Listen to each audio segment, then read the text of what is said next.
नमस्कार. शेतकरी मित्रांसाठी महत्त्वाची आणि आनंदाची बातमी आलेली आहे. नमो शेतकरी सन्मान निधी योजनेचा 8वा हप्ता शेतकऱ्यांना कधी मिळणार? पाहूयात मित्रांनो याबद्दलची सविस्तर माहिती आपल्या खबर महाराष्ट्राची या चॅनलच्या माध्यमातून. तर शेतकरी मित्रांनो, केंद्र सरकारच्या PM किसान योजनेच्या धर्तीवर सुरू झालेल्या या योजनेअंतर्गत पात्र शेतकऱ्यांना वर्षाला एकूण 6,000 रुपये दिले जातात.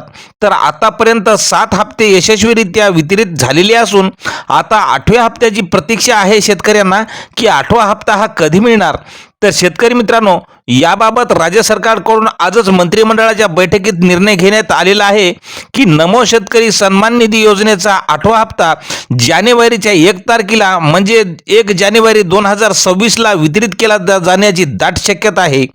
तर राज्य सरकारच्या या हप्त्यासाठी आवश्यक प्रशासकीय हालचाली सुरू झाल्या असून नवीन वर्षाच्या सुरुवातीलाच शेतकऱ्यांच्या बँक खात्यात DBTच्या माध्यमातून म्हणजे डायरेक्ट बेनिफिट यांच्या माध्यमातून प्रत्येक शेतकरी बांधवांना 2,000 रुपये जमा होणार आहेत.